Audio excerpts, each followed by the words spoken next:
Hey guys, this is Shalena D.I.V.A. I am the purpose-driven diva, and I am so excited to bring you this video. In this video, I'm going to show you how I grew back my balding crown within 30 days. Hopefully, the same things that have worked for me will work for you. Now, where do we begin? Okay, I started my healthy hair journey, I would say, in about June of 2011, but I did not become conscious. There's a difference between starting a journey and really becoming conscious. I did not become conscious until the end of August of 2011, and it was actually at the end of August that I noticed that I had a bald spot where my crown is. And it was actually by accident. I was messing around with my niece and I bent over and she snapped a picture, and when I looked at the picture I was just like, oh my goodness, I had no idea that my crown looked like that. I know that family members have been telling me that my crown had been balding, but you know, I didn't know it was that bad. And so as I said before, I had started, you know, making a change in how I dealt with my hair, but it was at the end of August of 2011 that I became conscious, meaning I began to educate myself, I began to research things, and I began trying different products. So that is really where my story began. So the first picture I want to show you, it is from August of 2011, and that is the top of my head. That is my balding crown. And these are the tips I'm about to give you are the very things that I did upon research and, you know, just using a little common sense that I started doing to really grow back my crown. Now, just so you can understand where I'm coming from, you know, in this video and a lot of other videos, I actually prayed and asked God to show me and to help me to grow my balding crown back. And I just felt as if, you know, God was with me the whole time, and that, you know, God was just like, keep me first, don't make your hair a god, because, you know, at the time I was going on to YouTube and a lot of forums, and I noticed that some women were really making their hair their gods, like really obsessing over their hair, and I didn't want that. I mean, I wanted to grow healthy hair, but I did not want, you know, to become obsessed with my hair. So I decided that, you know, I was not going to idolize my hair, but I was going to take better care of my hair. So that's the first thing I really did. And I tell you, from there, I have learned so many amazing things. Now, I'm going to jump right into my tips for my hair. One of the first things that I realized upon research was that our hair needs moisture, moisture, moisture. Now, before I get into the different products that I began to use, I want to jump into the whole health side of it, because I want to actually start from the inside and work my way out. One of the first things I started to do was I drank more water. Many of us don't drink enough water anyway, but our hair, our organs in our body needs water. So I began drinking more water. Now, here is a good rule of thumb. The least amount of water that you should be taking in is at least, if you take your body weight divided by 2, whatever number of ounces you end up with, that is the least amount of water that you should be taking in. Let's just say you weighed 150. You divide that in 2, that's 75 ounces. You should strive to get 75 ounces of water in every single day, just for your body, but it's also good for your hair. I also cut back on a lot of sodas, a lot of fruit juice. Like, you guys, a lot of that stuff is just not good for us overall, but also with hair. So really drink more water. I then I started taking vitamins, and I actually took some vitamins, look like this, and these are actually a 30-day packet, because I used to have trouble taking vitamins, but I got this packet from CVS, and this packet, it contains a multivitamin, vitamin C, vitamin B, which is good for hair, like the biotin, vitamin D, calcium with vitamin D, fish oil with omega-3s. So I definitely started taking more vitamins. And also, what I learned was that dark leafy green vegetables also help to grow your hair back. So what I did, because I knew that I wouldn't probably eat as many greens as I could, I actually discovered a green food powder like this. I started taking this. And what this is a super green formula, and this what I'm showing you here is from the Garden of Life, and it's 45 phytonutrients. So what it does is it gives you, you know, barley, alfalfa, kale, sprouts, spinach, parsley, green cabbage, cauliflower, like a lot of the greens that you need. Let's just say you can't get enough greens in. I just got this green food powder, and I would actually mix it in a morning smoothie. And this is an acquired taste, but that's what I would do. So that helped me to get in those dark leafy green vegetables. So in addition to that, I would also try to eat a lot of salads because I knew that would help me with my hair growth. So so far we have water.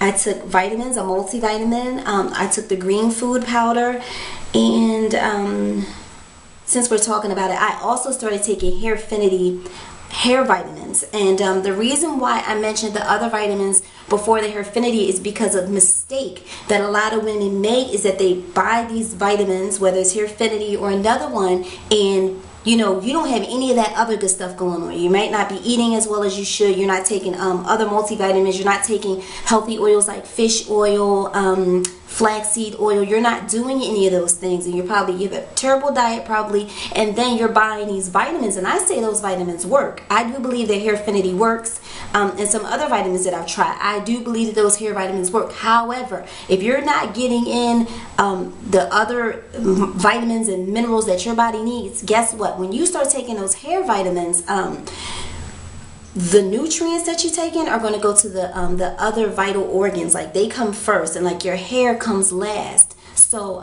you could have bought Hairfinity or another hair vitamin, and you've been taking them and you're not seeing the difference. And the reason is they're working, but those nutrients are probably going to other organs that need them more than the hair does. So you really want to make sure you're eating well, you're hydrated, you're drinking a lot of water, and if you can eat a lot of green vegetables, try a green food powder. That's what I did, and I make a smoothie in the mornings with it, and it would be very good. Also, some oils that would really help you: flaxseed oil and fish oil. They are excellent. They are excellent, excellent, excellent. And the reason why I wanted to spend some time on vitamins is because, you guys, there are a lot of products out there that add these vitamins, but let me tell you something. You need to be taking these vitamins orally and letting them work in your system. So that's the first thing I did. And I also started exercising because I found out that that was good for the hair. And so that's what I did in terms of the inner beauty part. And then next, with my regimen, at the time I was shampooing with sulfate-free shampoo. I was deep conditioning every week, and then I was roller setting. And I was doing it from about June till August, but I would notice that my hair would still be like really dry. So then I just started educating myself again. And so what I did was I would still use sulfate-free shampoo. And I would do a protein conditioner 1 week, and then I would do the sulfate-free shampoo, and then I would do a moisturizing conditioner the other week. So I will alternate. So I make sure I had my protein conditioner, deep conditioner, and I made sure I had my moisturizer conditioner. And so that was actually really good for me, and that worked out for me. In addition to my regimen, I also added castor oil. Right here, I started using Jamaican black castor oil, and I would actually apply that to my balding crown area. I mean, I would use it all throughout my hair, but I would specifically concentrate on that balding area, and I would massage my hair, massage it really good. So I would apply the Jamaican black castor oil to my balding crown twice a week. However, I would still massage my hair. I would really massage my hair, you know, at least 4 times a week, and I could literally feel the blood like flowing through, you know, to my scalp. And so that massage was really good. And also the Jamaican black castor oil, at least twice a week, directly to the balding area. That is what I did. And I'm trying to see what else. Yeah, so that's what I did in terms of my regimen. Now, where a lot of us tend to make mistakes and where we fall down sometimes is in, okay, you have your regimen, you have your vitamins that you take, you have your regimen, you've added like a Jamaican black castor oil. I also found that for your edges, things like Emu oil, E-M-U oil, it comes from the emu bird. Emu oil comes in a bottle like this. This is also great for your edges. So this is how it looks. Kind of reminds you of like coconut oil, the way it is, but I would actually apply the emu oil to my edges sometimes. Okay, so emu oil, Jamaican black castor oil, they are great for applying them to damaged areas, whether it's your edges or it's like a balding crown, wherever your hair needs the help. You can use Emu oil or Jamaican black castor oil. That's what worked for me. The last area that I really wanted to touch upon was the protective styling. Okay, if you realize that you have an area that is balding, or you have an area that really needs work, let's just start with your edges. If your edges are balding, please stop wearing ponytails and buns that you have to pull up that are putting stress on those areas, okay? Stop doing it. You may want to wear your hair down just to take the stress off of the edges. Okay, also for me with my balding crown, like I limited my actual direct blow drying my hair to once a month. Other than that, I would roller set my hair because the roller set was much easier on my hair. So I would roller set my hair in terms of just straight blow drying it out. I stopped using flat irons altogether on the area because it was like very sensitive. And I just began taking really good care of the ends of my hair. I would moisturize and seal the ends of my hair all the time. I'm trying to think of some other things that I did. That is really pretty much all that I did to my hair.